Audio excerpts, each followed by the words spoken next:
Have you ever thought about why we celebrate Thanksgiving? Do you know why you even celebrate Thanksgiving?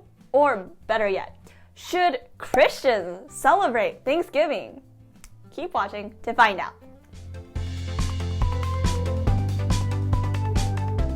Hey, it's Elisa and Jen from Captivated by Him. We have another fun and encouraging video for you today. In the United States, Thanksgiving is right around the corner, which means that tons of people will be traveling home for the holidays and preparing to have a huge feast. When I was in elementary school, I put on an apron and helped my mom in the kitchen with anything she'd let me. Usually something simple like vegetables or stuffing. But as I got older, we sometimes go to Thanksgiving potlucks with other church members where people would bring all kinds of dishes, whether they were Thanksgiving themed or not. And even just thinking about it makes me think about the smell of really good food. My mouth is watering. That's a super cute photo, Lisa. And definitely that sounds great. I know we all have our own Thanksgiving traditions, and many of us in the United States do. And we look forward to spending time with family and friends, enjoying a delicious meal maybe, or simply having the day off.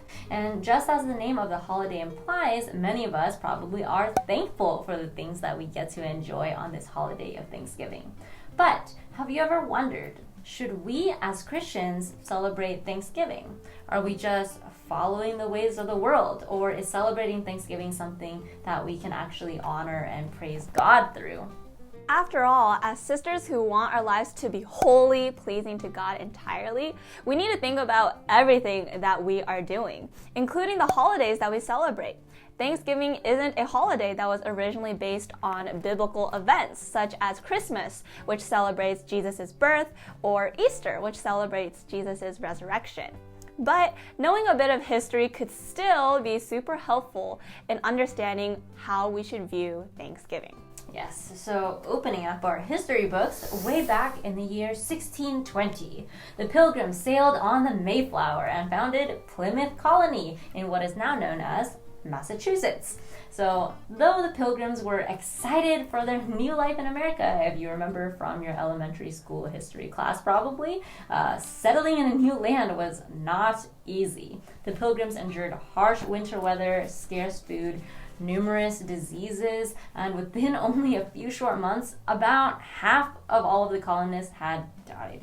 Thankfully, the Pilgrims became allies with the local Wampanoag Native Americans, and one of them, a Native American named Squanto, even taught the Pilgrims how to plant corn and live off the land.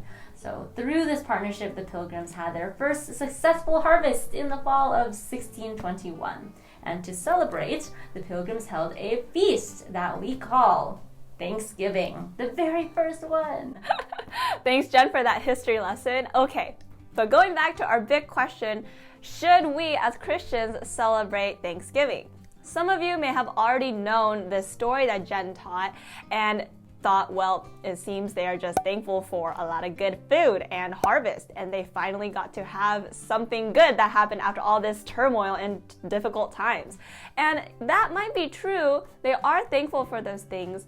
That's also not really the whole story, though, actually. There's a really neat excerpt from a pilgrim who wrote about this exact occasion in a letter to a friend. Yes, and it says, "Our harvest being gotten in, our governor sent 4 men on fowling, that we might after a more special manner rejoice together, after we had gathered the fruits of our labors.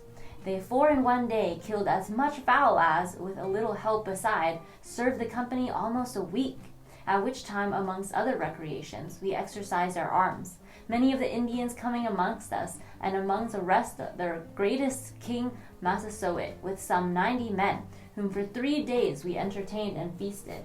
And they went out and killed 5 deer, which they brought to the plantation and bestowed on our governor, and upon the captain and others. And although it be not always so plentiful as it was at this time with us, yet by the goodness of God, we are so far from want that we often wish you partakers of our plenty."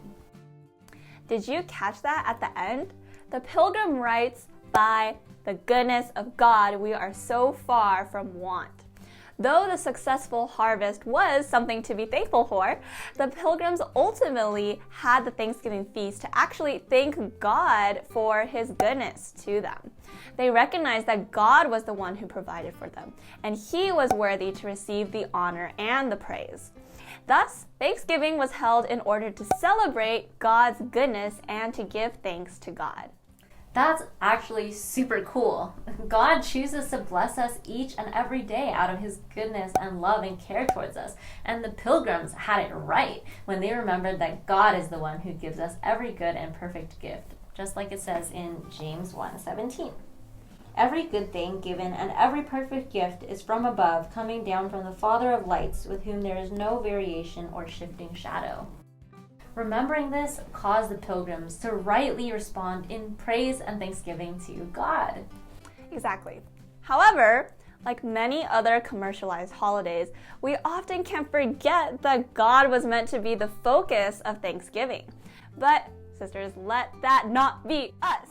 Thanksgiving has so much for us to enjoy with all the good things it tends to be related to, like family, friends, good food, rest, and all at the same time. Let's do it the right way then, by making God the center, the focus, and the recipient of our thankfulness, because God is the one who has ultimately blessed us with these good things.